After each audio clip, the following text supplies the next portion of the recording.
Assalamualaikum warahmatullahi wabarakatuh. Selamat pagi menjelang siang. Salam sejahtera untuk kita semua.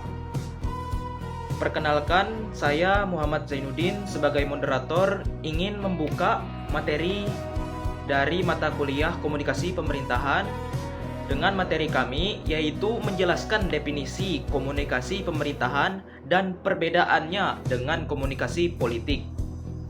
Jadi, sekian kami akan menyampaikan materi kami. Dimulai dari saya terlebih dahulu. Pada kesempatan kali ini, kita akan membahas salah satu aspek penting dalam penyelenggaraan negara, yaitu bagaimana informasi disampaikan dan dikelola oleh berbagai faktor. Jadi, komunikasi itu menjadi kunci utama dalam menjembatani hubungan antara pemerintah, masyarakat, dan pihak-pihak lain yang berkepentingan.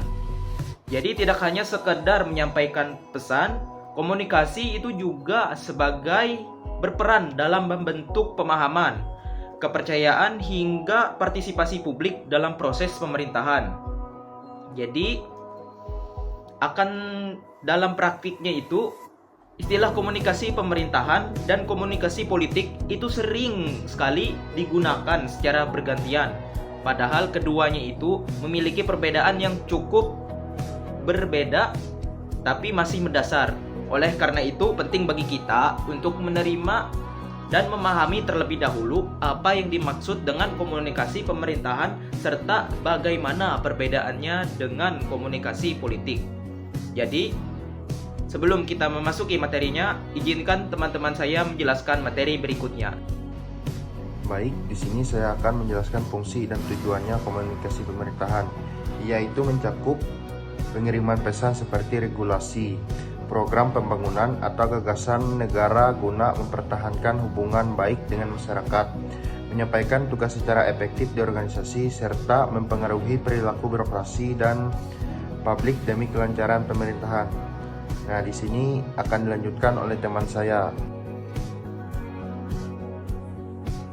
Baik, di sini saya akan melanjutkan dari penjelasan teman saya tadi, yaitu tentang apa itu komunikasi politik.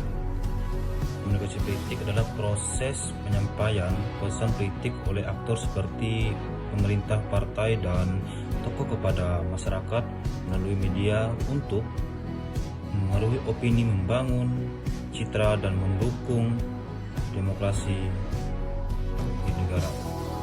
Terima kasih.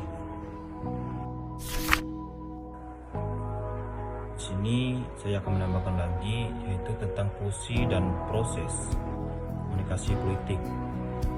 Itu mencakup komunikator, pesan kebijakan, saluran seperti TV dan media sosial, serta umpan balik publik untuk mengubah persepsi, menyampaikan aspirasi, dan memfasilitasi pengambilan keputusan melalui encoding, transmisi, decoding, serta respon dua arah. Terima kasih. Ya, kemudian kita masuk ke dalam kesimpulan. Komunikasi pemerintahan dan komunikasi politik sama-sama melibatkan penyampaian pesan terkait kekuasaan dan kebijakan, tetapi berbeda dalam aktor utama, fokus, dan tujuan. Di aktor utama itu, komunikasi pemerintahan itu berfokus kepada institusi, pemerintah, dan aparatur sipil.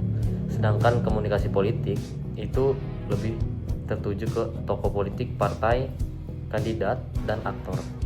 Kemudian fokusnya di komunikasi pemerintahan itu fokusnya ke administrasi, pelayanan publik, regulasi, program. Kemudian di komunikasi politik itu terfokus kepada opini publik, citra, kampanye, dan aktor. Kemudian tujuan komunikasi pemerintahan itu fokus ke dalam membangun pemahaman kebijakan, yaitu koordinasi. Kalau komunikasi politik itu mempengaruhi persepsi, legitimasi kekuasaan. Kemudian yang terakhir itu sifat.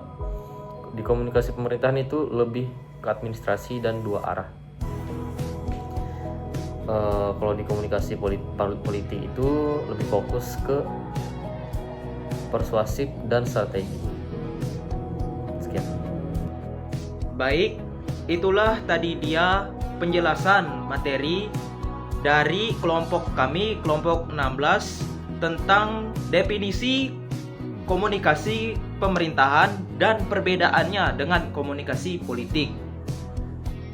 Apabila ada penjelasan kami yang kurang atau ada kata-kata kami yang salah, kami mohon maaf.